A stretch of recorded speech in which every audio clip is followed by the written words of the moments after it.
Hola, hola chicos, ¿qué tal? ¿Me escuchan? Muy buenos días con todos. ¿Se escucha? A ver, veamos. Ok, gracias chicos.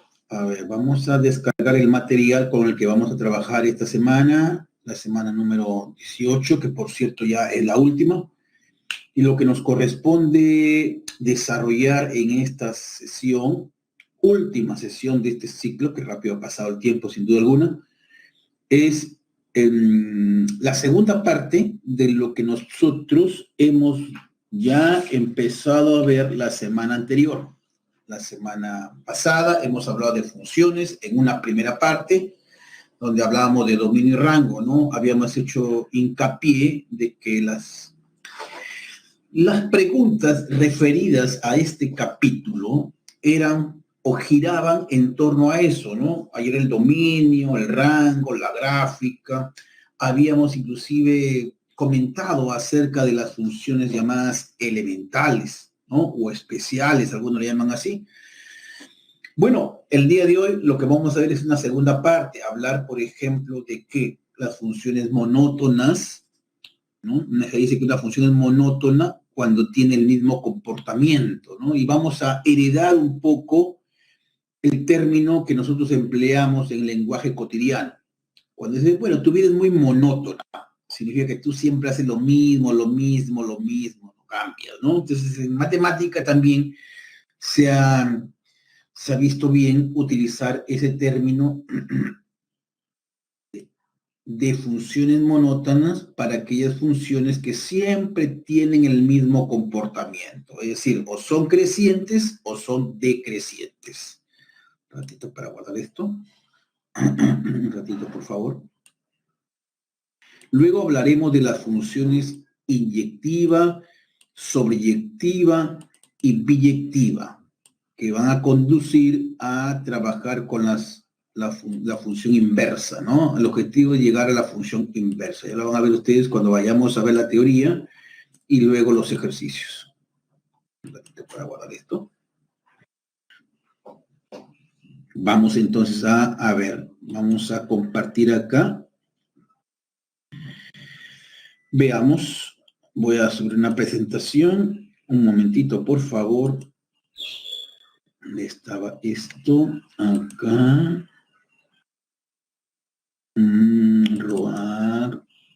A ver, acá tenemos a Marcos, acá está. 2020, 18. Acá está. Cargar. Vamos a ver. Está cargando un ratito, por favor. Está cargando.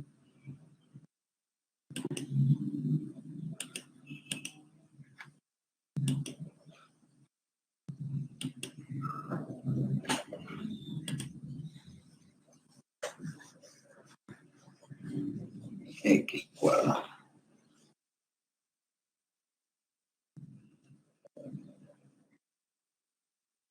Un ratito, por favor. Insertamos acá.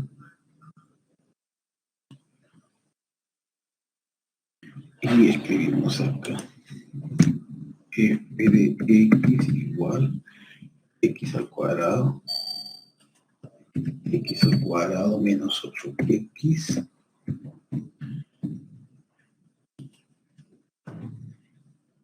Ya tenemos esto. Luego tenemos esto por acá también. Copiar.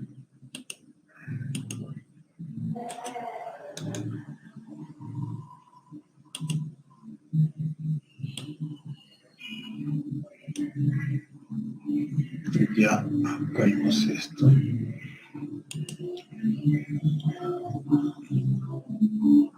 Esto me quedaría X.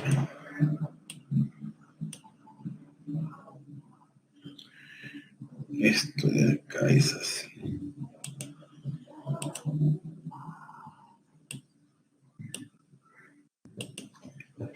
F de X igual cuadradito. X menos 4.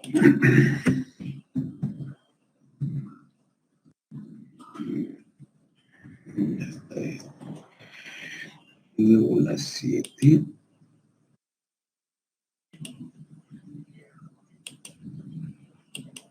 También son 10.000 habitantes.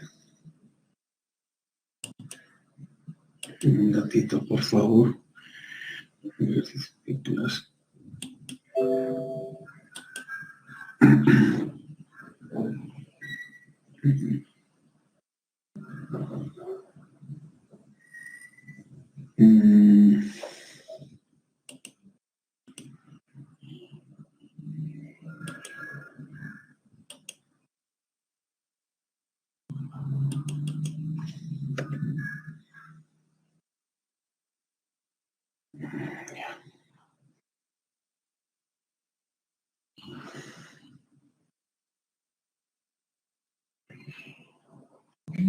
Ahora sí, ¿verdad?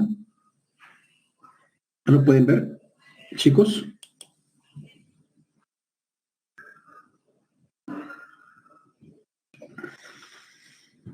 Ya. Bien, vamos a ver entonces, esta primera parte trata de explicar o hacer ver precisamente las llamadas funciones monótonas, como le decía, ¿no? En resumen, las llamadas funciones monótonas son aquellas funciones que son crecientes o en todo caso decrecientes, pero que tienen ese mismo comportamiento. De ahí viene la palabra monotonía, ¿no? ¿Crece o decrece? Bueno, es importante saber entonces la definición. Ya lo hemos abordado desde una manera un poco informal, qué cosa es una función monótona. Pues bien, ahora vamos a ver la parte matemática, cómo se define el hecho de que una función sea monótona, ¿no?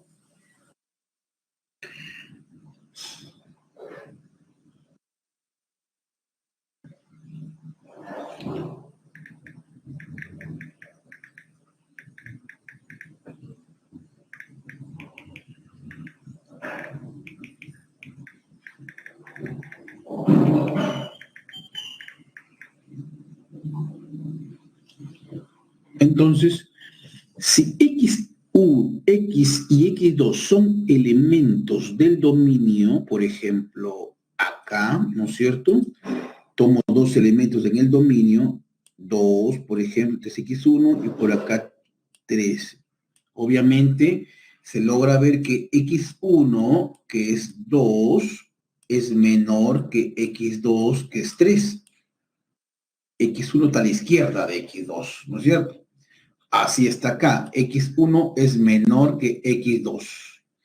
Entonces, ¿qué pasa con sus imágenes? Si es que la función es creciente, las imágenes van a tener la misma relación de orden. Nótese acá que acá estamos considerando que X1 es menor que X2. Está clarísimo eso porque X1 está a la izquierda de X2. Pero vamos a ver sus imágenes. Por acá, ahí cae la imagen. Mira, esto sería f de X1, por ejemplo, ¿no? F de X1.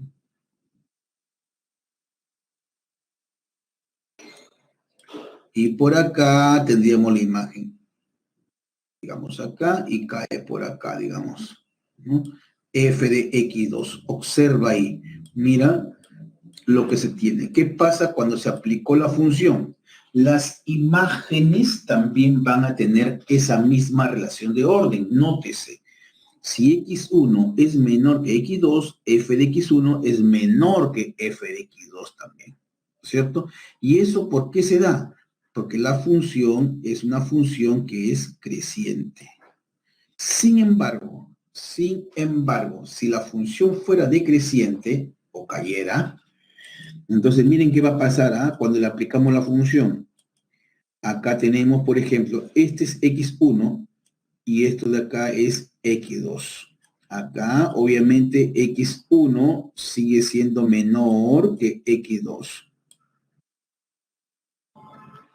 La imagen estará por acá. Este es F de X1. Este es F de X1. ¿Correcto? La imagen de ese valor que hemos tomado en el dominio. Y por acá tendremos, pues, la imagen de X2. Pero ¿qué observamos ahí? Fíjense, miren, X1 es menor que X2, ¿correcto? Eso se puede ver claramente ahí en el eje X. Y miren cómo son sus imágenes.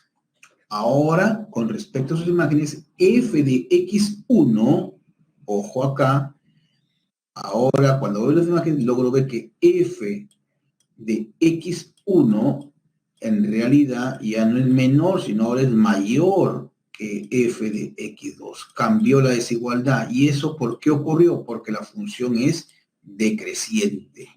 Entonces, cuando la función decrece o cae, ¿qué es lo que pasa? La desigualdad cambia. Al aplicarle la función, la desigualdad cambia. Nótese acá, mira, X1 es menor que X2, pero sin embargo, f de X1 es mayor que f de X2.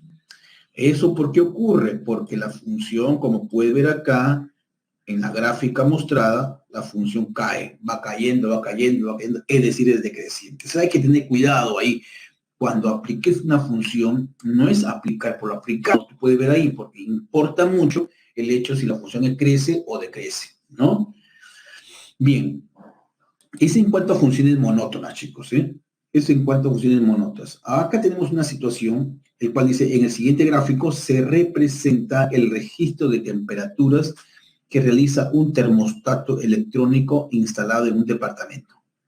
Considerando que la temperatura T, que está medida en grados Celsius, está en función del tiempo T minúscula, bueno, no sé, estará en segundos, horas, dice, hay horas, dice, en el diagrama, donde T varía desde 0 a 24, se está, digamos, analizando o estudiando la temperatura adquirida por ese termostato electrónico a lo largo de un día, ¿no? Entre las 00 y las 24 horas, a lo largo de un día. Determine en qué intervalos la función T es creciente y decreciente. Bueno, la gráfica está dada ahí. La gráfica está dada ahí. Y entonces tenemos acá lo siguiente, pues, ¿no? Miren, acá por lo menos desde 0 hasta 4, la función, nótese que es constante. Acá está la gráfica, ¿no? Constante. Pero de 4 a 6, la función es creciente. Ahí está subrayada con rojo, crece. De 4 a 6 es creciente. Desde 6 hasta más o menos 21, creo que queda por acá, desde 6 hasta 21 la función es constante. Se mantiene constante. De 21 a 22 la función es decreciente, cae. Decrece, cae, ¿no? Y a partir de 22 adelante nuevamente va a ser constante, ¿no? Entonces ahí está el comentario, dice la función T es creciente en el intervalo 4 5, correcto. La función T ni crece ni decrece en los intervalos de 5 a 21 y 22 a 24, ahí está, es constante. Y la función T es decreciente en el intervalo entre 21 y 22, entre 21 y 22 la función es decreciente, cae, como se puede ver ahí, ¿no? Bueno, entonces acá tenemos algunas propiedades, unas propiedades que me van a servir precisamente cuando quiera trabajar con este tipo de funciones. Entonces, si la función es creciente, ojo, ya hemos dicho que permanece, ¿no? Si la función es creciente y te dan el dominio, entonces fácilmente se encuentra el rango. ¿Cómo? Simplemente le aplica la función a los extremos. Si el dominio es AB y la función es creciente, el rango sería f de A, f de B. Le aplica la función a los extremos y ya tienes el rango de manera inmediata. Así tal cual, ¿no es cierto? Eso es cuando la función es creciente. Si la función fuera decreciente, ¿qué va a pasar? Ahí hay un error. Porque si la función es decreciente y tiene dominio, el rango sería así, miren chicos, ¿eh? Ahí acá hay un error. Este de acá no es así. El rango, si la función es decreciente, sería así. F de B, coma, F de A. F de A. Así sería el rango. Entonces, ¿qué diríamos? Fácil. Pero ahí importa mucho realmente qué tipo de función es, ¿no? Si la función es creciente y me dicen que el dominio de la función es 3,5 y la función es creciente, el rango, ojo, el rango sería así. lo voy a poner con azulito por acá. El rango sería, si la función es creciente, ¿eh? Si la función es creciente. ¿Listo? Voy a poner esto.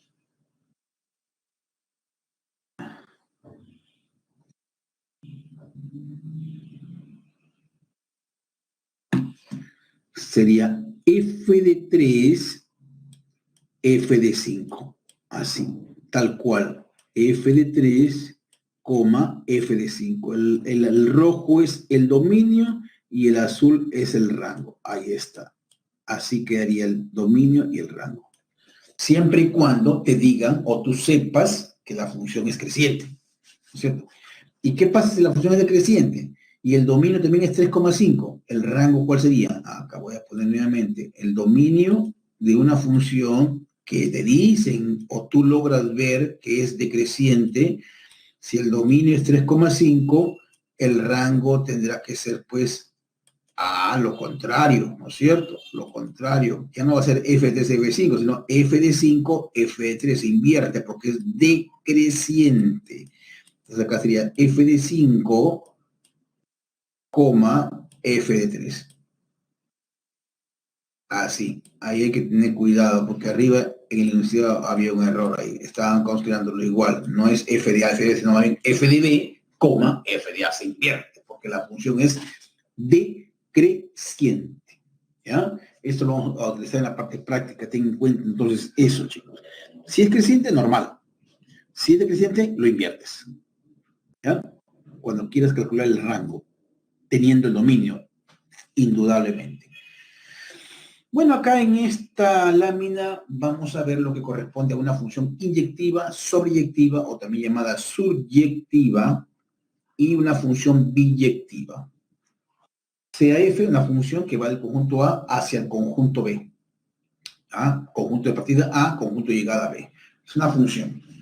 Se dice que esta función es inyectiva o también llamada univalente o también se le puede llamar 1 a 1. Función inyectiva, univalente o 1 a 1. Sí y solo sí, dice lo siguiente. Si dos imágenes son iguales, entonces las preimágenes también son iguales. Es decir, si f de x1 es igual a f de x2, entonces x1 tiene que ser igual a x2. Acá están las imágenes y por acá están las preimágenes.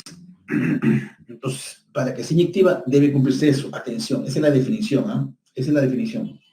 Si dos imágenes son iguales, entonces sus preimágenes también deben ser iguales. Y una forma práctica de poder reconocer si la gráfica de una función corresponde a la de una función inyectiva es precisamente trazando rectas horizontales. Y estas rectas deben cortar a la gráfica en un solo punto. ¿No? Pues, trazo rectas horizontales y estas rectas deben cortar la gráfica en un solo punto. Por ejemplo, ahí tenemos dos funciones, la función f, la función g. Sin embargo, podemos decir que la f solo es inyectiva. La g, a pesar de ser función, no es inyectiva porque, como pueden ver ahí, se ha trazado una recta horizontal o paralela de gx y cortó a la gráfica en 2 puntos. Bien, una función que por excelencia es inyectiva es la función lineal, por ejemplo. Si es inyectiva, entonces la función es creciente o es decreciente. ¿Ya? Si es inyectiva, entonces la función o crece o decrece, porque recuerden que tiene que cortar la gráfica en un solo punto. Tenemos acá la función 2x más 3 es inyectiva, te están preguntando, y entonces logro ver que como es una función lineal y su gráfica es una recta, entonces el dominio serían todos los reales, ¿ya? Todo R. Tenemos ahí, sean x1, x2, reales, tal que f de x1 igual a f de x2, por acá parto, tengo que partir cuando yo quiera probar que una función es inyectiva, de acá tengo que partir, y tenemos que llegar a demostrar hay que probar es esto rojo, que esto de acá se cumpla, que x1 es igual a x2. Entonces, por eso parto así. F de x1 es igual a f de x2. Ah, ya, como f de x es 2x más 3, sería f de x1 sería 2x1 más 3. F de x2, 2x2 más 3. Cancelo 3, cancelo 3, cancelo 2 y llegamos a que x1 es igual a x2, con lo cual estaríamos probando realmente que es una función inyectiva. No obstante que ya habíamos adelantado que toda función lineal es inyectiva, ¿no? Porque la gráfica es una recta, por donde quieras que trace la recta, siempre va a cortar en un solo punto a cualquier recta que tú traces de forma horizontal. ¿Y cuando una función es subyectiva o sobreyectiva o simplemente sobre? Así se le llama. Subyectiva o sobreyectiva o sobre. Se dice que una función es subyectiva cuando el rango de la función es todo el conjunto de llegada. En ese caso, nótese que la función es definida de A a B. A es el conjunto de partida, B es el conjunto de llegada. Entonces, una forma de poder demostrar que una función es subyectiva o sobreyectiva es haciendo ver que el rango es todo el conjunto de llegada, lo cual significaría que para todo y que está en B, para todos los elementos que están en el conjunto de llegada, existe un elemento en el dominio, en conjunto de partida, tal que I es igual a f de x, o f de x es igual a I.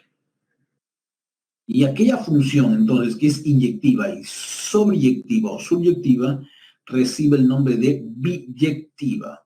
Una función que es inyectiva y sobreyectiva a la vez. ¿Por qué es necesario un poco estudiar la función biyectiva? ¿Hacia dónde vamos? Es que nosotros queremos ir a la inversa de una función. Y entonces hay un requisito, porque en principio todas las funciones no tienen inversa. Entonces salta la pregunta de inmediato. ¿Cuál es, digamos, la condición, el requisito para poder decir que una función tiene o posee inversa? Y es que esta función tiene que ser biyectiva.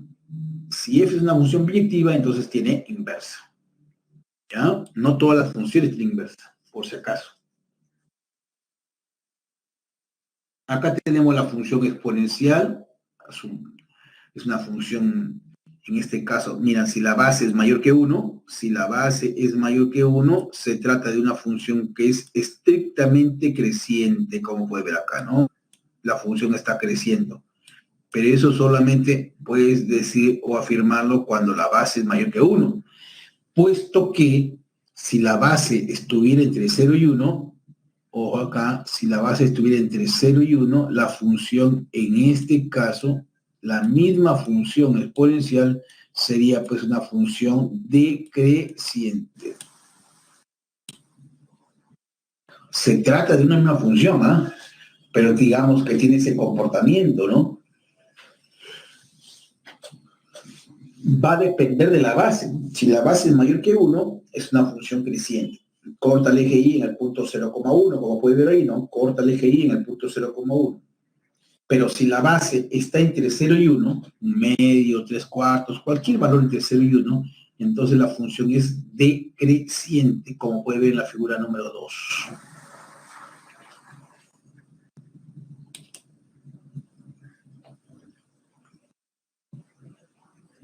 En el caso de la función logarítmica también, ese comportamiento de la función tiene que ver precisamente con su base. Tanto la exponencial como la logarítmica son funciones en las cuales yo centro mi atención en la base para ver qué tipo de función es. ¿Es creciente o es decreciente? Y por suerte estamos trabajando, digamos, con los mismos criterios con respecto a la base. Solo hay dos. Si la base es entre 0 y 1, o en todo caso si la base es mayor que 1. Solo hay dos casos nada más en ambas funciones. Y vamos a repetir lo mismo, porque si la base es mayor que 1, la función es creciente. Nótese ahí en la gráfica. Tenemos la función logaritmo de x en la base a, donde claramente te dicen que a es mayor que 1. A puede ser 2, puede ser 3, puede ser cualquier número mayor que 1. En ese caso, la función logarítmica es creciente. Recuerda que nuestro objetivo es trabajar con función exponencial, logarítmica, pero no puedo aplicarla si antes no sé si la función es creciente o decreciente. Entonces hay que averiguar eso, porque ya hemos visto o hemos explicado que yo aplico una función. Si es creciente, normal, queda ahí. Pero si es decreciente, debes cambiar la desigualdad, entonces no es aplicar por aplicar. Hay que ver qué tipo de función, qué casos cuentan para poder de alguna manera. La función exponencial y logarítmica, cuando la base 1 es una función creciente. La base está entre 0 y 1 es decreciente.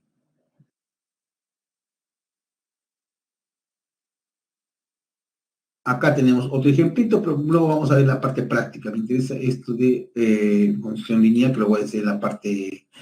Acá básicamente es un problema similar al que viene en la hoja de ejercicios. Es que ahí lo vemos, ¿correcto? Déjenme a ver, compartir los ejercicios para avanzar esto.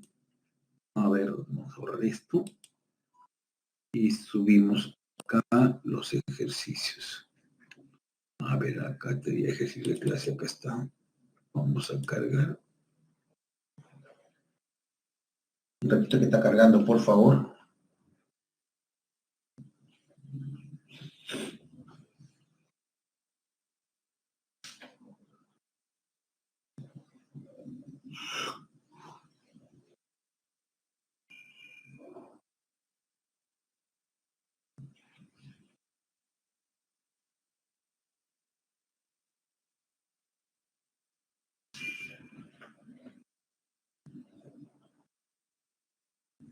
Ya, ahora sí, chicos, ¿sí? Vamos a ver. Vamos a ver lo nuestro. Miren, ¿se escucha?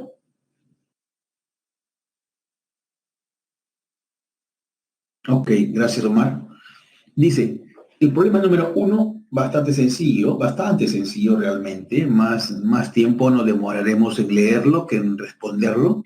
Dice, el consumo de energía eléctrica en cierta ciudad de Lima para el 19 de marzo del 2020 en función del tiempo está representado en la figura mostrada. Si P es la función que relaciona estas dos magnitudes, donde P se mide en megawatts y T se mide en horas, empezando la medianoche, indique el valor de verdad, es decir, verdadero o falso, de las siguientes proposiciones. Bueno, ahí la información está en el cuadro y seguro las preguntas van a estar orientadas ahí. La primera proposición dice, P es una función creciente en el intervalo 6-9, ¿qué dicen ustedes?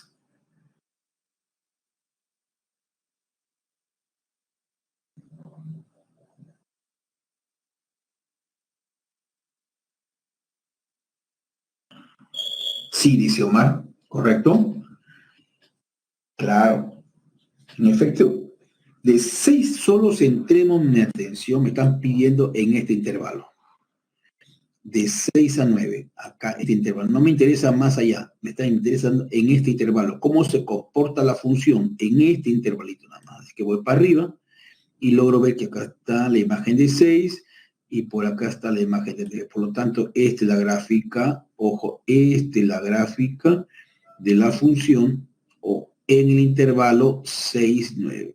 ¿Es creciente? Claro que es creciente. Eso que está con rojito es la gráfica de la función en ese intervalo nada más, el intervalo 6-9. ¿No? Es creciente, por lo tanto la proposición es verdadera, como se puede ver ahí, verdadero. Luego dice, P es una función decreciente en todo su dominio. ¿Decrece siempre la función? ¿Qué dicen ustedes? Respuestas, por favor.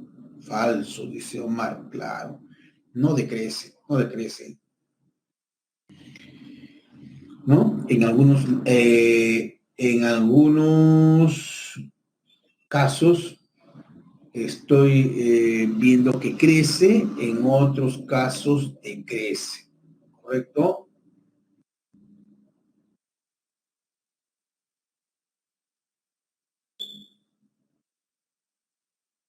Entonces, definitivamente la proposición es falsa. Ahí está. Luego tenemos P es una función inyectiva. ¿Cuál sería tu respuesta? Hemos dicho, ¿cómo tú identificas rápidamente si una función o la gráfica corresponde a una función paralela a quién, Omar? Debo trazar rectas paralelas al eje X y estas rectas deben cortar en un solo punto. Así es. Debo trazar rectas paralelas al eje X y estas rectas deben cortar a la gráfica en un solo punto. En este caso, nótese, miren acá, he trazado esta recta verde, que es para el eje X, y logramos ver que corta en 3 puntos acá, los puntos azules. Entonces, definitivamente no es inyectiva, pues, ¿no? Ahora, P, dice P, es una función que está definida de los reales positivos hacia B, el conjunto de llegadas de B.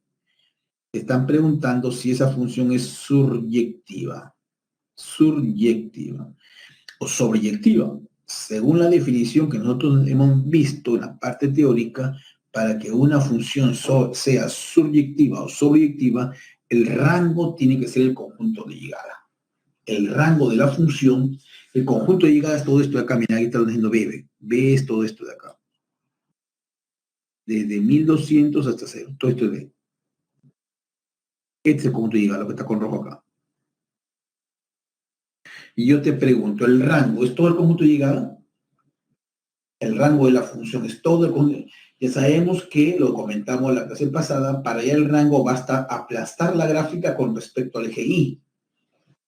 Si yo imaginariamente aplasto o proyecto toda la gráfica de la función con respecto al eje Y, yo te pregunto, ¿va a caer en toda esa franja roja?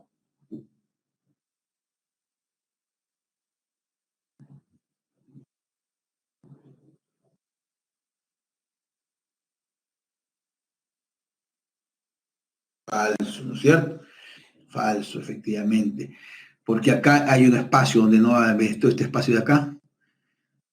No va a caer en esta parte para que sea, porque cuando yo proyecto la gráfica, cuando yo la proyecto o la aplasto o la rincono contra el eje Y, debe cubrirme todo el intervalo, toda esa región roja que es el conjunto B.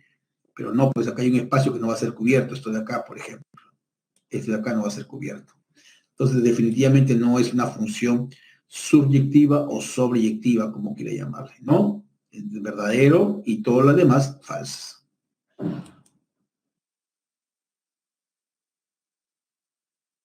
Acá tenemos un segundo ejercicio, chicos.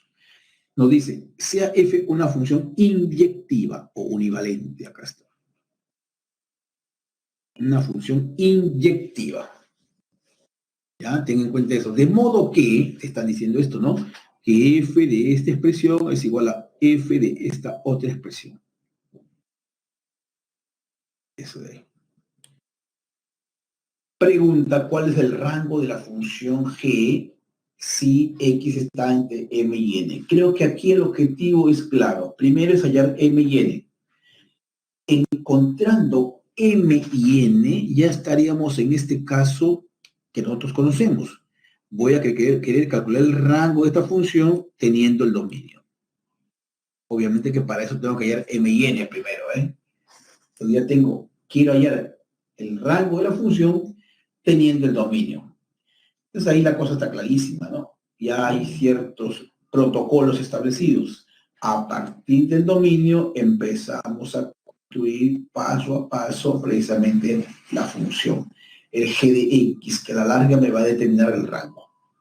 Entonces, primero hallemos m y n. Primero hallemos m y n, ¿ya? Y en ese afán tenemos que decir que como es inyectiva, entonces, ¿cuál es la definición de funciones inyectivas?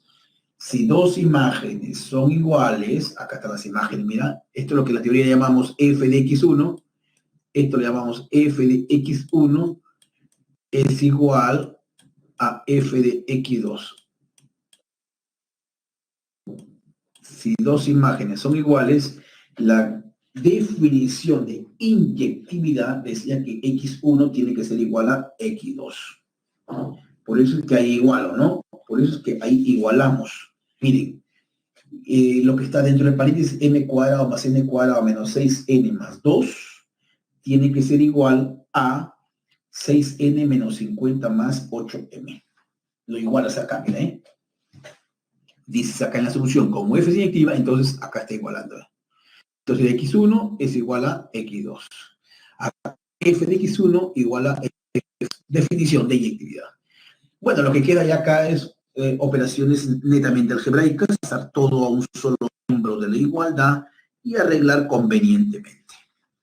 Entonces observen ahí, al final, ya pasando o haciendo la transposición de términos y arreglando, voy a llegar a una expresión como la que aparece ahí, que m menos 4 al cuadrado, m menos 4 al cuadrado más n menos 6 al cuadrado es igual a 0. Suma de cuadrados es igual a 0 implica que cada uno de ellos tiene que ser 0 necesariamente, no hay otra forma.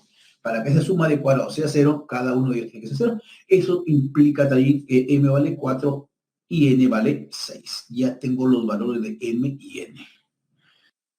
Entonces ya este es un problema clásico, conocido, ¿no? En el cual me piden el rango de una función sabiendo que se tiene el dominio y la regla de correspondencia. Ya tiene la regla, esta es la que es la regla, logaritmo de x cuadrado menos 8 en base a un medio. Y el dominio es, los x varían desde 4 hasta 6. Ya has encontrado m y n acá en el paso 1. ¿No es cierto? Entonces a partir de ahí, obviamente que tratando de ser muy cuidadosos con las propiedades que vas a aplicar acá, voy a empezar a construir g de x, o lo que llamamos i, porque el g de x también le podemos llamar i. ¿Y por qué i? Porque me interesa el rango, pues quiero ver cómo varía el i, que a la larga viene a ser el rango. Entonces, a partir de ahí empezamos, por ejemplo, ya tengo que los x varían desde m hasta n, es decir, de 4 hasta 6. Ojo, esto es m vale 4, n vale 6, acá está, 4, 6. Entonces, como yo quiero construir g de x o y, elevado al cuadrado a elevado al cuadrado, como son positivos ambos, te quedaría 16 por acá, 36 por acá. Resto 8, al restar 8, acá te queda 8, x cuadrado menos 8, y acá te queda 28. Luego, aplico logaritmo en base un medio. Logaritmo en base un medio, ¿no? Pero, ¿qué pasa? Yo les había recomendado ahí, chicos, tengan cuidado cuando aplican la exponencial y la logarítmica. No es aplicar por aplicar, sino hay que ver si la función crece o decrece, porque si crece normal, como si nada hubiera ocurrido, aplico, ¿no? Todas las igualdades quedan igual. Pero si la función es decreciente, inmediatamente tienes que cambiar la desigualdad. Y acá la base es un medio, porque es 0,5. Y un medio, digamos, está entre 0 y 1. Esa teoría la tienes que saber. Si la base está entre 0 y 1, cualquier valor numérico, en este caso, que esté entre 0 y 1, como en este caso 0,5, entonces la función es decreciente. Y si es decreciente, inmediatamente debes aplicar la función y paralelamente cambiar la desigualdad. Por lo que queda acá. Acá aplicas logaritmo en base a un medio. Acá también a x cuadrado menos 8 le aplica logaritmo en base a un medio. Y acá 28 también logaritmo en base a un medio. Pero como la base está entre 0 y 1, entonces la función decreciente cambia la desigualdad. Mira, acá era menor o igual, se convierte en mayor o igual. Acá era menor, se convierte en mayor. Se logra ver el cambio, ¿verdad? Ya lo hemos explicado. ¿Producto de qué? Alguien se pregunta, ¿y cómo así cambió la desigualdad? ¿Por qué cambió la desigualdad? Porque la base, en este caso, está entre 0 y 1, y cuando está entre 0 y 1 se dice que la función logarítmica es decreciente. No solo la logarítmica, también la exponencial. Entonces, ahí luego calcular ya, pues, ¿no? Luego calcular ya, por ejemplo, ya propiedad de logaritmos. Acá voy a hacer un comentario sencillo. El logaritmo de 8 en base a un medio lo puedo escribir así, ¿no es cierto? Lo puedo escribir como 2 elevado al cubo, es 8, 2 al cubo es 8, y un medio lo puedo escribir como 2 a la menos 1.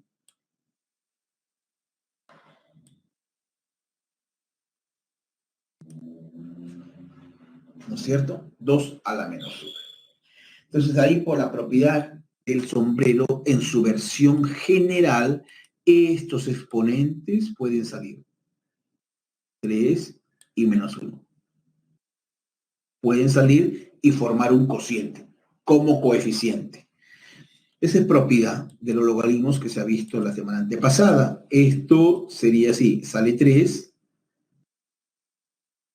sobre menos 1, están saliendo los sombreritos ahí, y acá te queda el logaritmo de 2 en base 2. Pero el logaritmo de un número en su propia base, ¿cuánto es? ¿Alguien me puede decir, por favor? Logaritmo de 2 en 2, ¿cuánto es?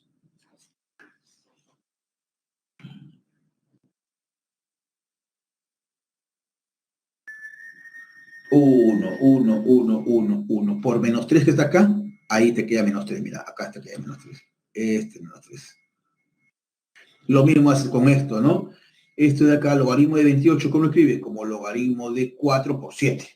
Pero el logaritmo de un producto se dobla en suma de logaritmos y ahí aplicas propiedades y vas a llegar a que esto se cumple. Lo que está por acá, menos 2 menos logaritmo de 7 en base 2. ¿Correcto? 28 es 4 por 7, ¿eh? 4 por 7. Y luego, logaritmo de un producto es suma de logaritmo. Lo de doblas y sigues trabajando ahí probablemente con las propiedades del sombrero. ¿No? Bueno, y ahí tenemos entonces que esto que está en el centro, todo esto, los sido constituyentes, es el I. Y varía desde menos 2 menos logaritmo de 7 en base 2 hasta menos 3, que escrito como intervalo sería esta parte de acá, pues, ¿no? Varía desde este valor hasta menos 3, incluido menos 3, porque es menor o igual que menos 3. El igual hace que sea un intervalo cerrado, pues, ¿no?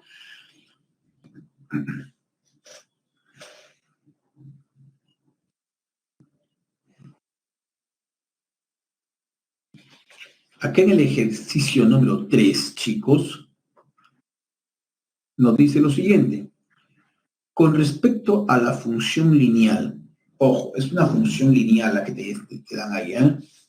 El dominio es, de la función es el intervalo 1, 3 y va hacia el intervalo 5, 9. La función f, ojo, la función f, que por cierto el problema te dice que es una función lineal, toma elementos del dominio y lo lleva al conjunto de partida, que en este caso es 5, 9.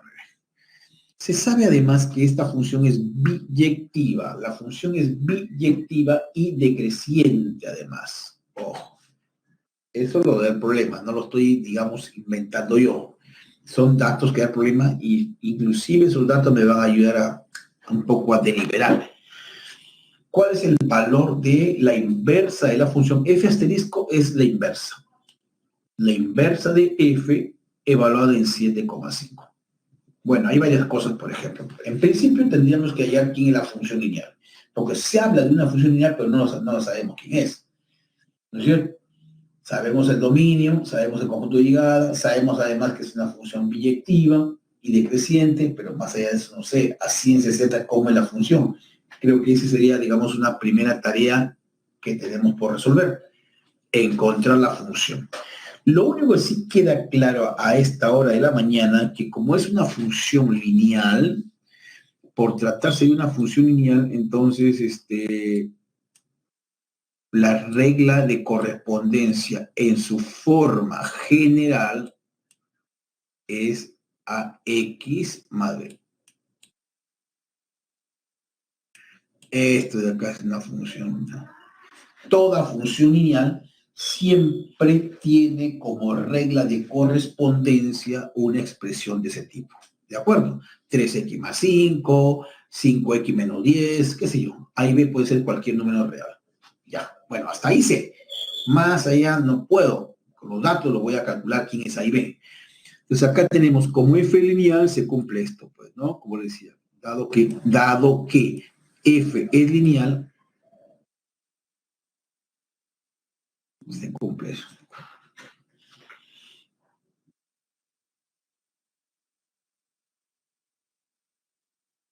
Entonces, fíjense, además, acá me dicen que la función es biyectiva.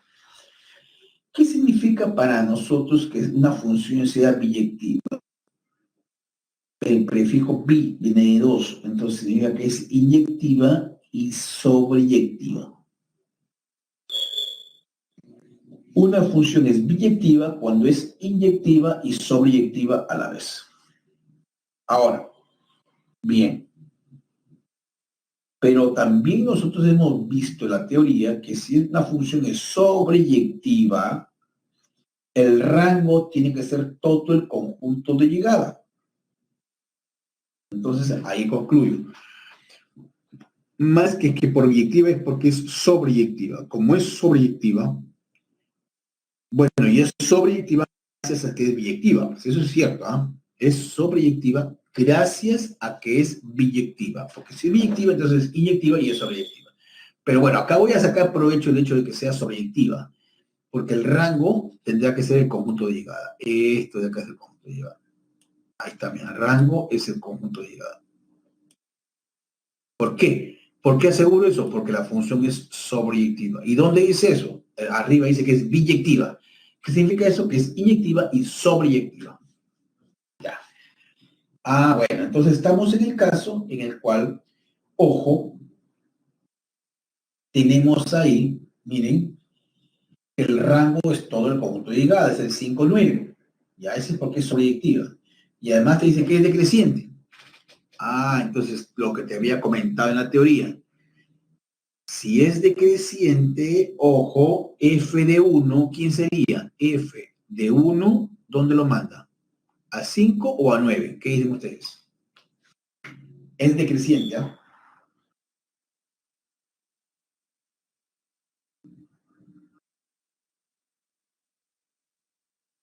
A 9, ¿no es cierto? Claro, f de 1 lo manda a 9. Y f de 3 a 5, ¿no? Lo cambia, pues, lo cambia. ¿Por qué? ¿Por qué? ¿No sacaste eso? Porque acá hay un dato. Te dice que es decreciente, pues. Entonces, acá, como repito, si el dominio te lo da 1, 3, 1, 3 es el dominio, el rango, como te decía en la teoría, el rango, como la función es decreciente, acá tendrá que estar f de 3, lo que está con azul es el rango, y acá tendrá que estar f de 1. ¿Por qué cambió? Porque la función es decreciente, y así lo dice el problema. Pero acá te dicen que el rango es 5, 9, entonces f de 3 vale 5 y f de 1 vale 9, ¿no? F de 1 9, f de 3 vale 5. Ya está, mira acá está. F de 1 vale 9, f de 3 vale 5. ¿Pero quién es f de 1? Ah, simplemente reemplaza, pues en lugar de que ponemos 1, sería a por 1, a más b vale 9. Y f de 3, entonces sería a por 3 o 3 por a, como quieras, el orden de los factores no altera el producto. 3a más b, en este caso vale 5. Porque recuerda que el f de 1 lo manda 9 y el f de 3 lo manda 5. Lo ha cambiado porque la función es decreciente, como varios comentaron ahí en el chat. Bien, estas dos ecuaciones con dos incógnitas, bastante sencillas por cierto, me van a permitir encontrar los valores de a y b, ¿no? Basta restar o emplear cualquier número, cualquier forma para poder resolver este sistema de ecuaciones. Lo cierto y real es que A es igual a menos 2 y B es igual a 11. Acá está, ¿no? A vale menos 2, B vale 11. Al reemplazarlo te quedaría como esto que está por acá ya. Reemplazando te quedaría esta función. Esa es la función lineal de la cual habló el problema en su parte inicial. Ahora sí ya sé cuál es la función lineal. A vale menos 2, B vale 11. Ya. Ahora me piden al final cuál es el valor de la inversa de la función, que ya las he encontrado, ¿ya? Ya, la inversa de la función, pero evaluado en 7,5. Acá el problema sería la inversa, pues lo último ya es una evaluación simplemente, ¿no? Entonces, ¿cómo hallamos la inversa? En principio, nosotros habíamos dicho claramente en la teoría que no todas las funciones tienen inversa. Eso sí que quede claro, no todas las funciones tienen inversa. Y entonces acá, ¿cómo aseguro que tiene inversa? ¿Alguien me podría decir, por favor?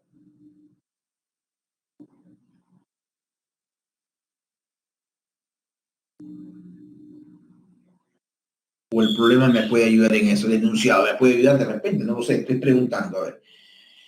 ¿Qué dicen ustedes? ¿Por qué aseguro que tiene inversa?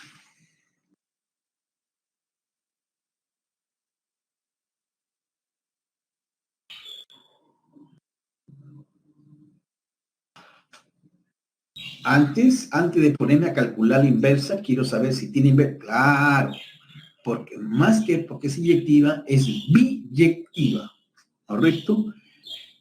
Para que una función tenga inversa, esta función tiene que ser biyectiva. Y acá está, pues. Es el dato del problema. Entonces, tiene inversa, pues ya no me preocupo, ¿ya? La función tiene inversa. Ahora sí viene la parte de cómo calcular la inversa. Es bastante fácil también, chicos, ¿eh? Es bastante fácil. 3 pasos me van a ayudar a mí para poder calcular la inversa de una función. ¿Cuáles son esos 3 pasos? Por ejemplo, acá. Tengo esta función que yo ya sé que es, en este caso, biyectiva. Y lo que tengo ahí es y igual a menos 2x más 11. Esta es la función, ¿correcto? Que por lo general siempre lo vas a encontrar así, despejado y en términos de x. Por lo general, casi un 99.9% periódico. Y en términos de x, siempre lo vas a encontrar así. El segundo paso que debe hacer es despejar x. Despejamos x, haciendo cuentas algebraicas, obviamente, ¿no? Despejo x, entonces el 2x pasa para acá, el y pasa para allá, te va a quedar algo así como que 11 menos y, 11 menos y, todo esto sobre 2. Así lo voy a ver. Así lo vamos a ver. Despejando x, ese es el segundo paso. El tercer y último paso es cambiar el y por el x y es el inverso. ¿Ya? Cambias el y por el x, simplemente es eso y ya tiene la inversa. Entonces, este paso lo pongo por acá.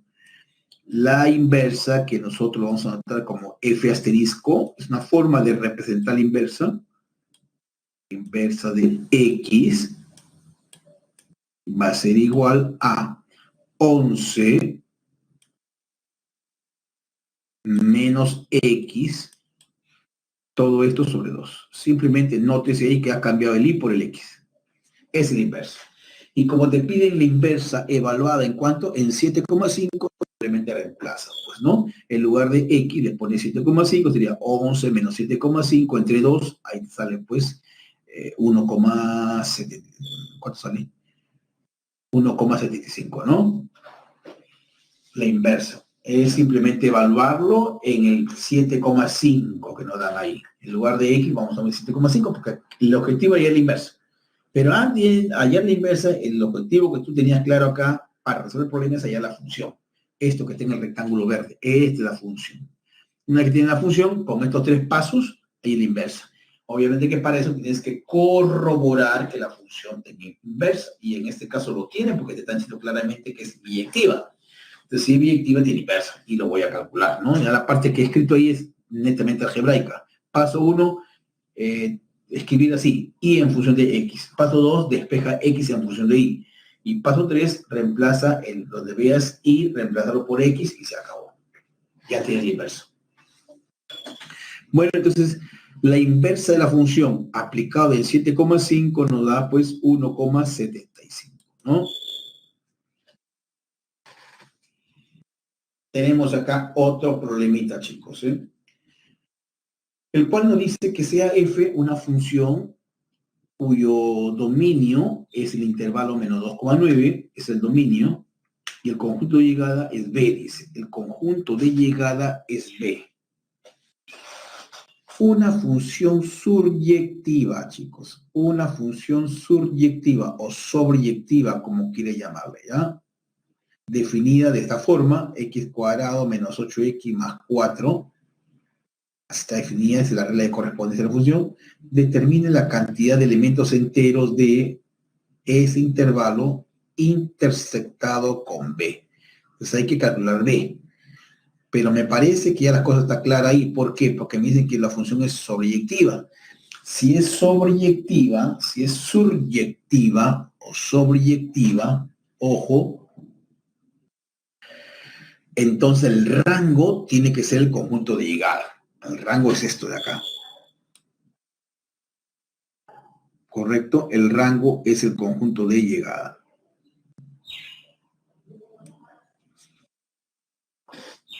Dominio te lo dan.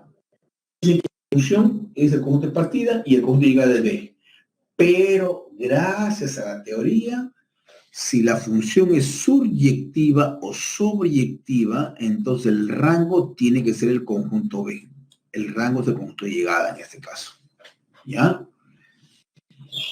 Porque acá digo que me piden B. ¿Quién es B? El rango de la función. Acá viene con este intervalo integrado con B. ¿Quién es B? El rango. ¿Y por qué es el rango? Porque es una función suryectiva. Definición. Si una función es suryectiva, el rango tiene que ser el conjunto de llegada. Entonces acá todo apunta a que debo hallar B. ¿Quién es B? El rango de la función. En otras palabras, vamos a hallar el rango de la función teniendo el dominio y su regla de correspondencia, porque acá está la regla, mira, x cuadrado menos 8x más 16 y acá está su dominio. Un problema bastante conocido, ¿no? Me dan la regla de correspondencia, me dan el dominio, lo cual implica que a partir del dominio voy a empezar a trabajar, a construir con bastante cuidado, ¿no? Así que empezamos acá, chicos, ¿eh? Miren, el dominio está dado, menos 2, 9, acá está, ¿ves? Escrito como igualdad, sería los x mayores o iguales que menos 2, pero menores o iguales que 9. Ahí está el dominio, es el dominio. A partir de ahí empezamos a construir paso a paso, paso a paso. A esto quiero llegar, ¿eh? Esto quiero llegar. Bueno, esto es lo mismo que esta expresión, sino que en versión arreglada, ¿no es cierto?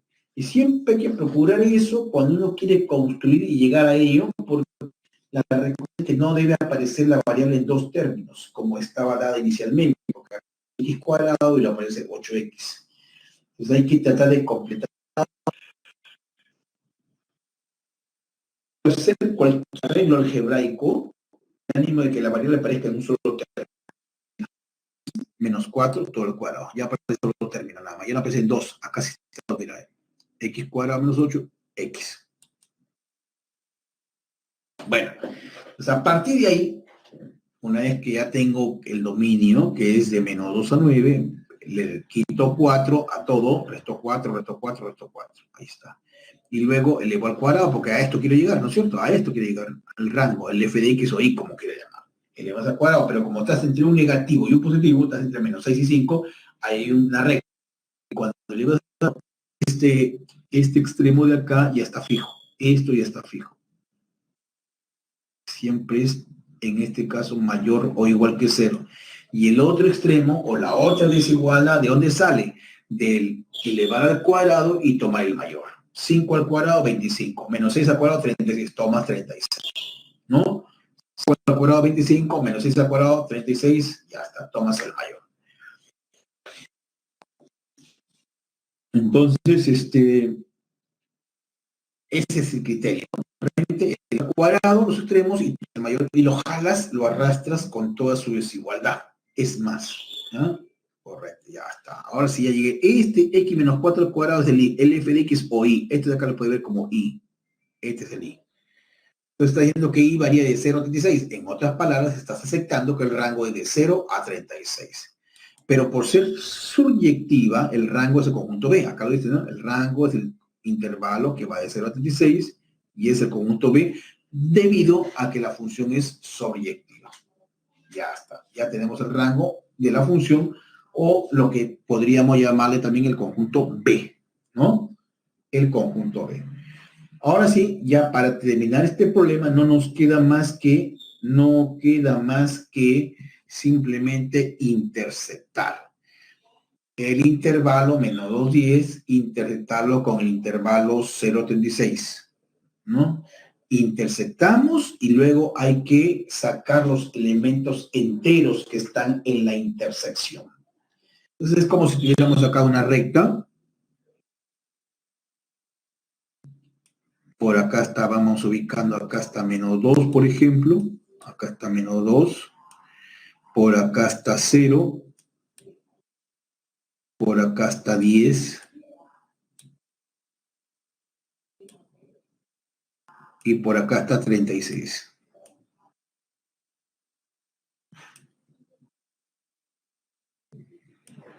Ahí está. Entonces, L, voy a ponerlo con verde, a ver, verde. Menos 2 hasta 10. Desde menos 2 abierto hasta 10. Abierto, ahí está.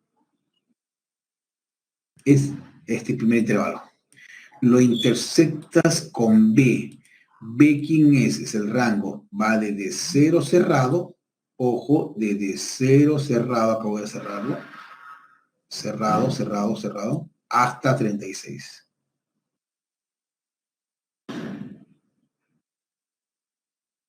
Y hasta la intersección se puede dar cuenta uno que va desde 0 cerrado hasta 10 abierto. La intersección es la doble raya, pues. ¿Dónde está la doble raya? Desde 0 cerrado, pues tiene los dos colores, hasta 10 abierto, porque no tiene los dos colores, solamente tiene azul, no tiene verde. Entonces, ahora sí, en ese intervalo que estoy mencionando, habría que ver cuáles son los elementos enteros, que son 0, 1, 2, 3, hasta 9. ¿No es cierto? Desde 0, 1, 2, hasta 9. ¿Cuántos elementos enteros hay? 10. Tiene 10 elementos enteros. Vamos al problema número 5, chicos.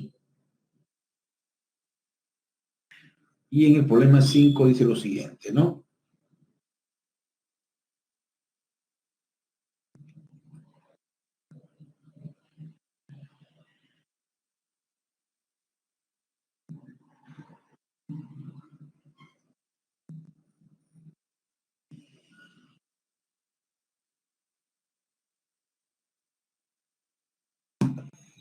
Dice, el gerente del departamento de ventas de una tienda electrónica estima que la demanda semanal de cierto artículo está dada por, bueno, ahí está, digamos, la ecuación de la demanda, ¿no? La demanda en función del precio. ¿Cierto? La demanda en función del precio. Obviamente que en este caso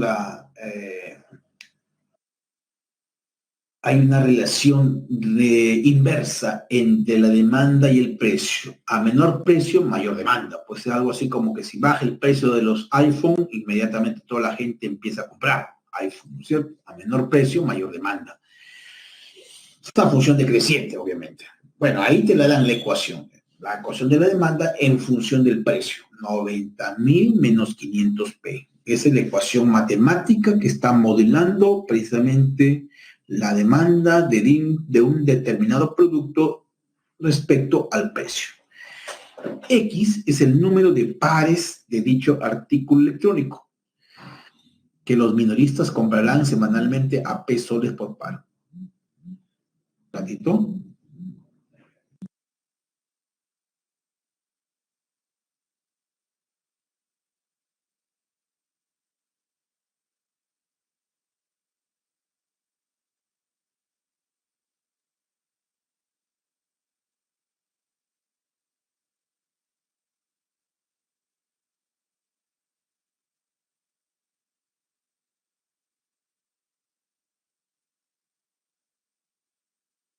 Bueno, entonces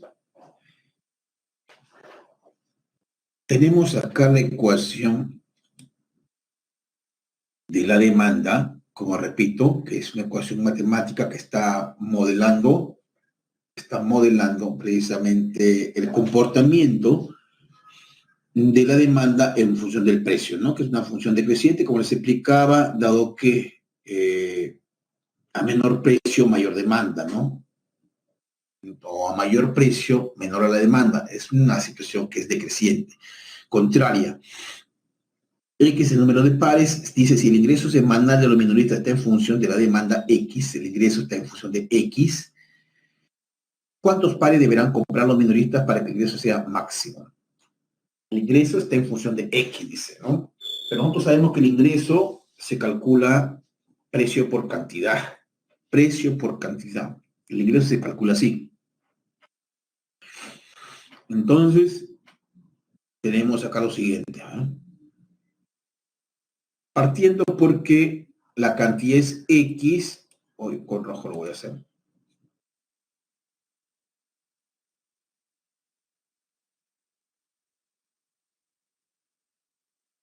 Este es precio por cantidad. P por X. P es precio, bueno, el orden de los factores no altera el producto, chicos. Precio por cantidad. O cantidad por peso, pero el tema acá es que yo quiero que el ingreso solo quede en función de X, ¿no es cierto? Porque ahí me tendría bien claro, en función de X. Lo edito.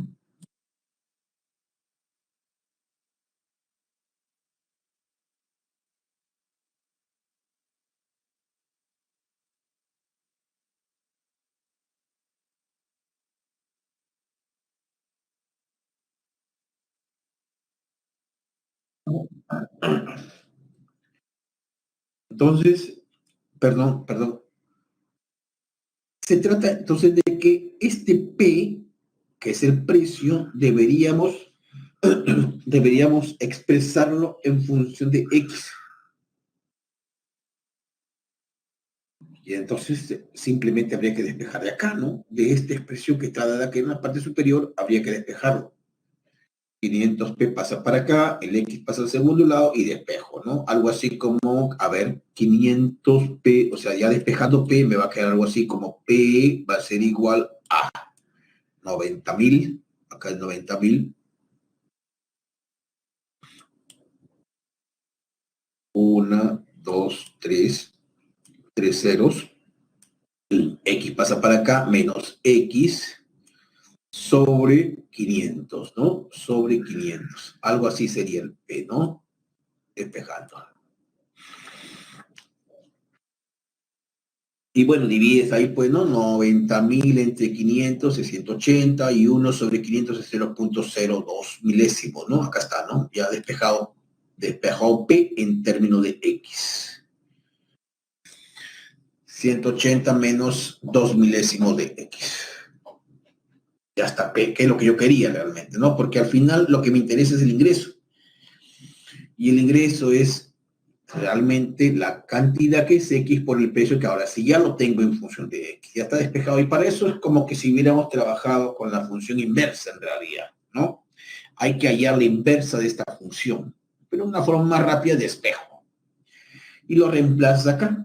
Y al ingreso entonces sería X por el precio que ya está despejado, 180 menos 2 milésimos de X. X por 180, 180X, y X por esto de acá me queda 0,002X al cuadrado, ¿no? Ya está acá. Esto de acá.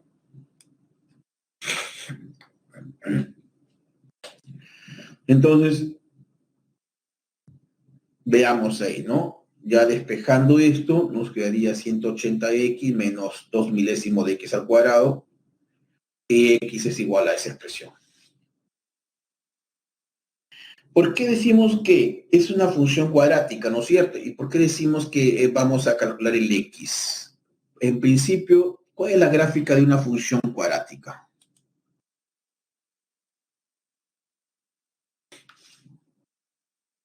Es una función cuadrática, ¿verdad?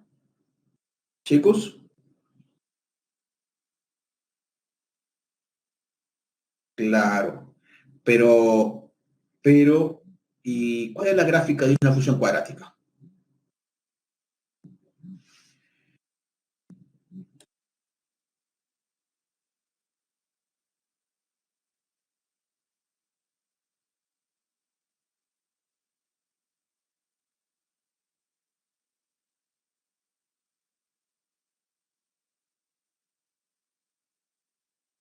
Hola, hola, hola, hola. Ah, chicos. Sí, sí, sí, sí. A ver, por favor, presten atención. Le decía, ¿me escuchan? Ya. Bueno, le decía que esto, chicos, es una función cuadrática. Es una función cuadrática, una función de segundo grado. Algo que nosotros ya hemos visto la semana pasada. Y toda función de segundo, toda función de segundo grado o toda función cuadrática tiene como gráfico una parábola. Ya les había comentado en la clase pasada, ¿no? Entonces, si es una función cuadrática, obviamente, y con el coeficiente principal negativo, esto es negativo, ¿no es cierto? Entonces, es una parábola que se abre hacia abajo. Si abre hacia abajo, me interesa ya el verde. ¿Por qué? Porque que vendría a ser alcance en el vértice. ¿Qué se alcanza acá predice en el vértice? El máximo, exacto. Si yo ya formé la función, ya vi que se trata de una parábola que se abre hacia abajo, me piden el máximo, inmediatamente voy y busco el vértice, porque en el vértice es precisamente donde la función de eso alcanza su máximo. Entonces, por eso, entonces vamos a hallar precisamente la abscisa del vértice. La abscisa del vértice, que nosotros habíamos visto la clase anterior, la abscisa del vértice la vas a calcular de esta forma, ¿no? X o H también le puede llamar menos B sobre 2A. Menos B sobre 2A. Esa es la abscisa del vértice. Ya está. Entonces, ordenando un poco la función, el A sería menos 2 milésimos, el B sería 180 y el C sería 0. Recuerden que una función cuadrática debe tener esta forma, ¿no? AX al cuadrado más BX más C. Más X más C. Eso es, esa forma debe tener. Es la función cuadrática. Toda función cuadrática debe tener esa forma. AX cuadrado más BX más C. Bien.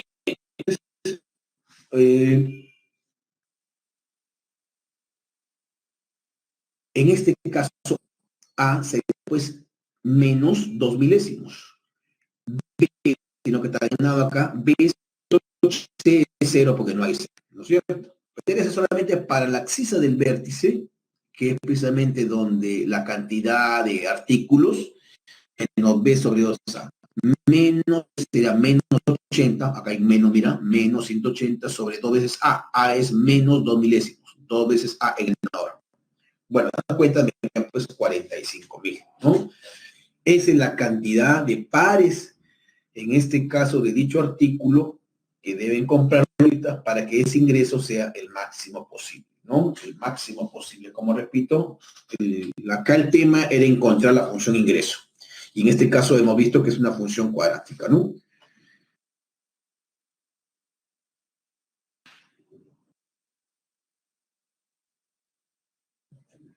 El problema número 6 dice lo siguiente.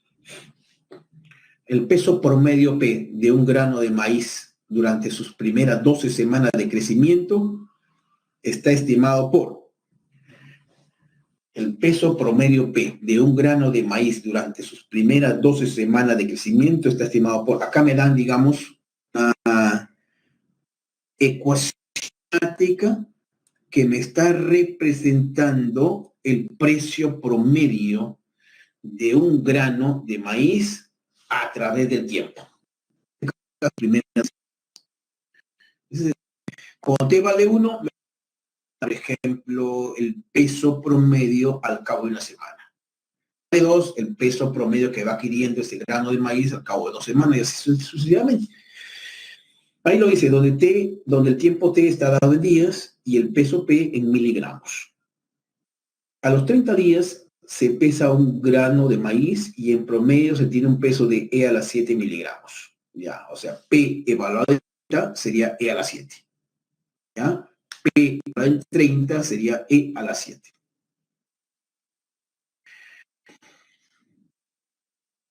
Luego decimos acá lo siguiente. A los 60 días, se pesa el mismo grano de maíz y ahora en promedio tiene un peso de E a la 10. ¿Cuánto pesa en promedio un grano de maíz cuando recién brota? En el instante inicial, mejor dicho. En el instante cuando T vale 0. Cuando recién brota, a partir de ahí. Porque ya, una vez que brota, ya transcurre una semana, ya tiene un peso. Transcurre otra semana, ya tiene otro peso. Pero cuando recién brota, tiempo es. Entonces acá hay dos datos. Acá hay dos datos que nos pueden ayudar inicialmente. ¿Cuáles son? El peso a los 30 días y el peso a los 60 días. Ahí lo dice, ¿no? A los 30 días pesa E a la 7 miligramos. Y a los 60 días pesa E a la 10. Acá está, mira, el peso Ahí está, mira. El peso promedio a los 30 días es igual a E a la 7. Luego, el peso promedio a los 60 días es igual a E a la 10. ¿Correcto? Ahora bien, reemplazamos en la ecuación, pues. Reemplazamos en la ecuación. Acá. Cuando t vale 30. Cuando t vale 30 sería P sub 0 por E a la lambda por T. T vale 30, ¿no? T vale 30. Sería 30 lambda. Ya está. Mira, P sub 0 por E a la 30 lambda. Luego, P sub 0 por E elevado a la 60 lambda. Ya está. Entonces, ahora hago lo siguiente. Divido 1 entre 2 o 2 entre 1, como quieras, ¿no? Divido 2 entre 2 y ahí, bueno, divido miembro a miembro. Y se sobreentiende que ahí debemos aplicar a la teoría de exponentes. Cociente de bases iguales, los exponentes restan, ¿no? E a la 10 entre E a la 7, entonces resto los exponentes, 10 menos 7 es 3, E a la 3. Acá cuando divides los van, nótese, los P sub 0 se van, y te queda E a la 60 lambda, entre E a la 30 lambda te queda E a la 30 lambda, pues una diferencia, ¿no? De exponentes, como repito, cociente de bases iguales, los exponentes se restan. Estoy dividiendo, ahí no están, digamos, la presentación de la división, pero lo estoy comentando. Lo cierto es que acá las bases se van, E con E se van, y te quedaría que 30 lambda es igual a 3, por lo tanto lambda es igual a 1/10. Lambda es igual a 1/10. Muy bien, entonces ya tenemos ahora que formar nuestra ecuación. El P de T va a ser igual al P sub 0 por E elevado a la lambda, pero lambda es 1/10, ya lo he calculado acá, 1/10 de T. Acá está, 1/10 de T. ¿Correcto? 1/10 de T. Ahora, volvemos acá. Quiero hallar el P sub 0, porque el P sub 0 realmente está representando el hecho de tener que hallar el peso promedio en el momento que brota, en el instante cero, mejor dicho, en el instante cero, ¿no es cierto? En el instante cero, si tú reemplazas acá, cuando t vale 0, ¿qué te quería? E a la 0 te queda 1, solamente te queda P sub 0. Pues. Entonces me interesa hallar P sub 0, nada más, que representaría el peso promedio de ese grano de maíz cuando recién brota, porque eso recién aparece en el instante 0. Si es 0, E a la 0, 1, 1 por P sub 0, P sub 0. P sub 0 es lo que me interesa. Entonces yo digo acá lo siguiente, ¿no? Como ya tengo lambda que vale 1/10, entonces lo reemplazo en 1, acá en 1. E a la 7 es igual a P sub 0, esto también nos ha ido, P sub 0, E a la 30 lambda, pero lambda es 1/10, reemplazamos acá, 1/10 de 30. Y ahí despejamos precisamente, ya arreglando, te quería que P sub 0 es E a la cuarta, aplicando teoría exponente, porque acá te quedaría E elevado al cubo, ¿correcto? Ese E lo bajas a la primera unidad, se convierte en un cociente de bases iguales, y tendrás que restar los exponentes, 7 menos 3, 4, E a la cuarta. P sub 0 es E a la cuarta, y eso está representando el peso promedio del grano de maíz cuando recién brota, ¿no? El P sub 0 es cuando T vale 0. Cuando tú acá reemplazas en la ecuación, como repito, T vale 0 es el instante inicial. Pasemos al siguiente problema.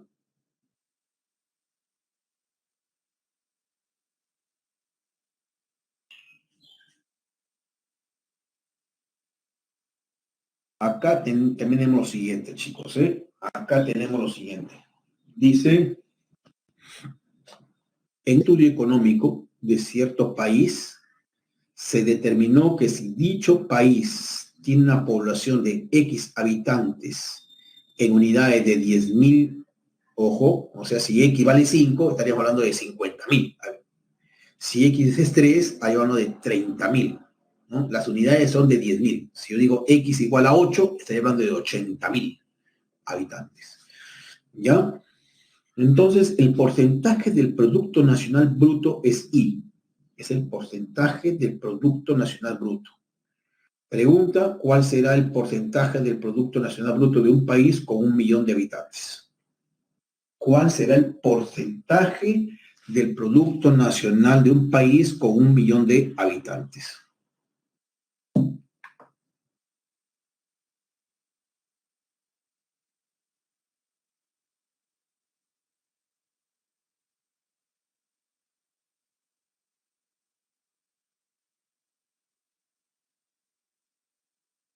Entonces, a ver, vamos a ver acá.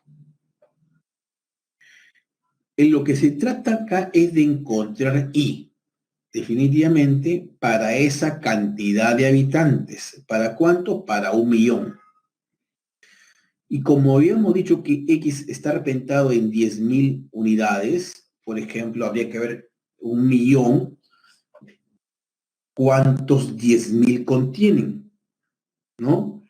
Porque aquí lo que voy a encontrar es el porcentaje, ojo, el I voy a encontrar, ¿no? Pero para un determinado valor de X. ¿Para qué valor de X? Si me hubieran pedido para 80.000 habitantes, sería X vale 8.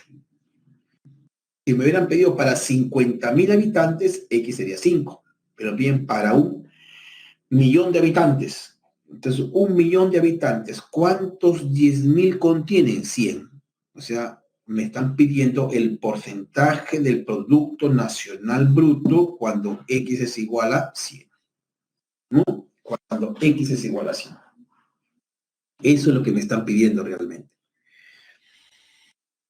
Bien, entonces acá de lo que se trata es de trabajar con propiedades de los logaritmos para efecto de hallar I.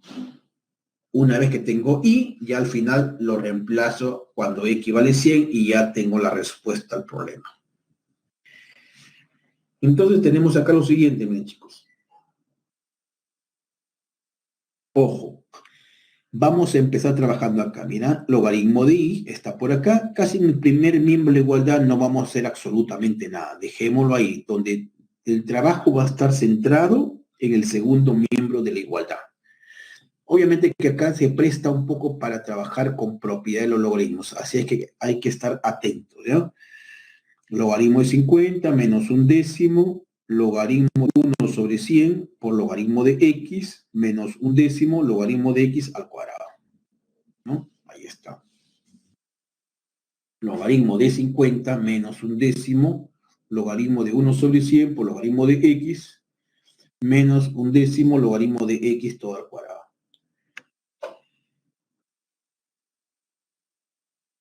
Veamos, ¿de qué manera se puede expresar esto? Este 1 sobre 100 es 10 a la menos 2. Así lo escribo acá, mira, 10 a la menos 2. ¿Correcto? 10 a la menos 2. Por el logaritmo de X. Logaritmo de 100, 10 a la menos 2 por logaritmo de X. Menos un décimo, logaritmo de X. ¿De acuerdo? Bueno, está igual ahí. Ahora, aquí es donde sombrero. Propiedad de sombrero. Este 2 bajaría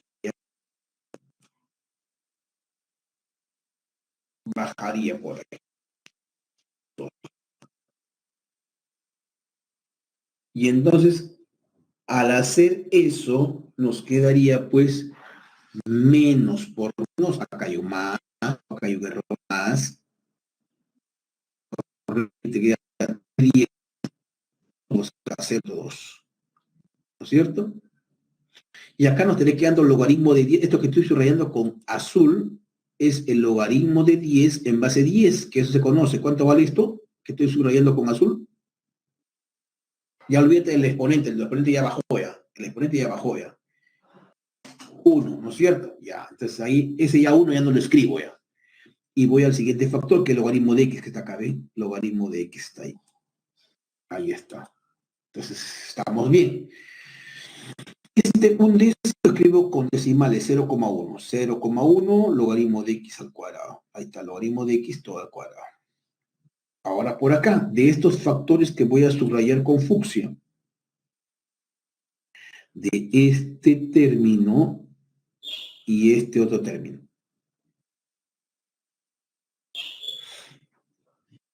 De esos dos términos, ¿eh? De esos dos términos. Factorizo logaritmo de X. Porque acá hay un logaritmo de X, pero al cuadrado. Que es como si uno puede ver logaritmo de X por logaritmo de X. Ahí hay que tener cuidado, chicos, porque a veces el estudiante confunde. Una cosa es el logaritmo, ojo, una cosa es el logaritmo de x cuadrado y otra cosa es el logaritmo de x todo al cuadrado. Son cosas distintas, ¿no? Son cosas distintas. ¿Por qué? A simple vista uno se puede dar cuenta. Vamos a llamarle esto primero. Acá en el primer punto, la potencia, ¿a quién afecta? Acá, en el primer punto. Aquí me refiero. La potencia 2, ¿a quién afecta? Al X, ¿no es cierto? Sin embargo, acá en el segundo aspecto que estoy considerando, la potencia 2, ¿a quién afecta? Al logaritmo. Entonces son cosas distintas, pues, ¿no es cierto? Son cosas distintas, hay que tener cuidado ahí. ¿En cuál de ellas se aplica sombrero? ¿La primera o en la segunda? Ah, en la primera, efectivamente. Acá es donde puedo aplicar sombrero. Acá, cuando el exponente afecta al número. Así es. Esto de acá, yo digo por sombrero, esto puede bajar.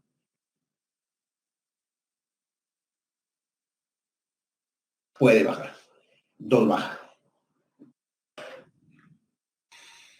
Bueno, entonces, acá hay que hacer lo siguiente. Sigamos. En estos dos términos que están subrayados con fucsia, voy a factorizar logaritmo de x bajo la premisa que este es logaritmo de x por logaritmo de x.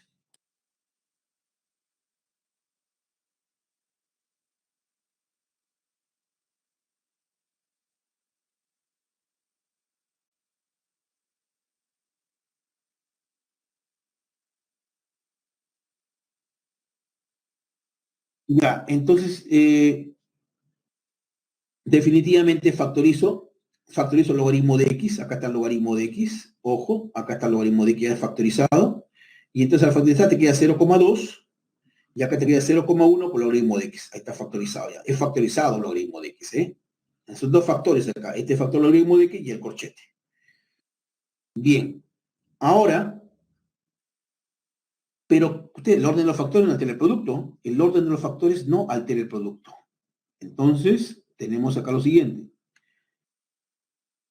Miren, acá entonces este factor lo voy a poner adelante como coeficiente, ¿no es cierto? Ojo, este es un factor y este corchete es otro factor. Entonces, ese corchete lo voy a poner adelante, ¿ya? Y aplicando sombrero pero en su sentido inverso, lo voy a subir. Acá ya lo he subido, mira, acá está subido ya.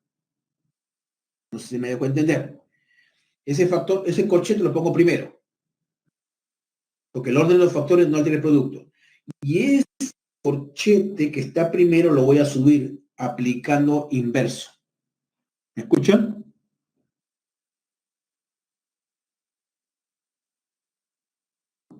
Ok, gracias chicos. Ya está el inverso acá, ¿no? Ahora sí, aplico nuevamente a esto de acá otra propiedad. Suma de logaritmos. ¿De dónde proviene eso? La suma de logaritmos proviene de un producto. Ahí está el producto. Mira, 50 por esto de acá.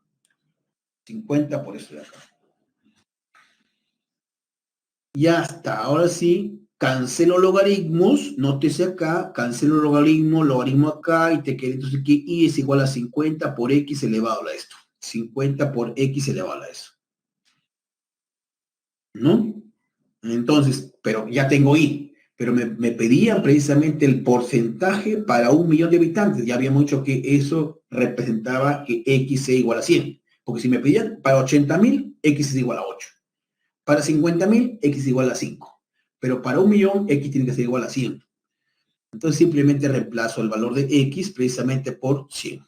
¿No? Pues ya reemplazando acá, 50 por, en lugar de x es 100, porque estoy calculándolo para 1.000.000, 0,2 menos 0,1, logaritmo de 100. Pero el logaritmo de 100 es, en este caso, hay que calcularlo, pues 10 a cuadrado 2, ¿no es cierto? 2.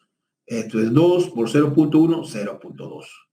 Bueno, y haciendo los cálculos respectivos me queda que y es igual al 50%. Habría que calcularlo ahí, 0,2 menos 0,2 te queda 0, 100 al acero te queda 1, 1 por 50, 50, ¿no? Entonces está representando el 50%. Bien, chicos, de esa manera entonces llegamos al final de esta jornada. Acá le dejo precisamente las claves de los ejercicios propuestos. Bien, entonces no sé si hay alguna pregunta para ir cerrando esta parte. No me queda más que agradecerles definitivamente el haber trabajado, haber compartido esta brillante experiencia por los tiempos que estamos atravesando. No ha podido de alguna manera ser de la manera presencial, pero hemos tratado de hacer esfuerzos denodados para poder llegar al estudiante y tener que cumplir precisamente con el rol que nos compete. Muy agradecido realmente a todos y cada uno de ustedes. Ante todo, las disculpas por algunos inconvenientes que se podían presentar. Dice Joan, problema 3. Vamos a ver, problema 3. Ay, perdón, se pasó. Ahí está, voy a borrar esto. Entonces, la disculpa, como le repito, a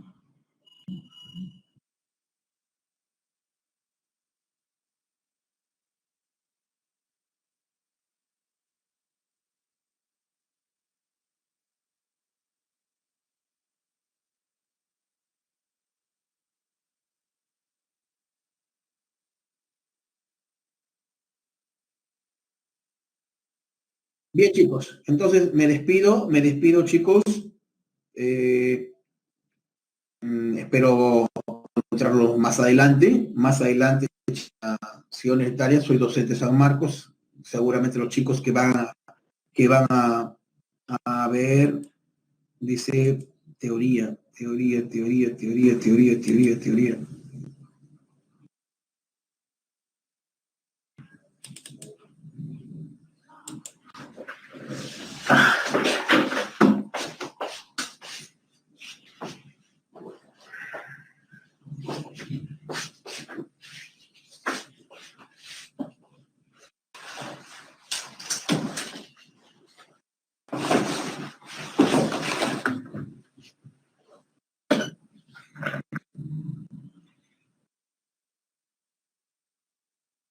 Ahí está, chicos. Ahí está.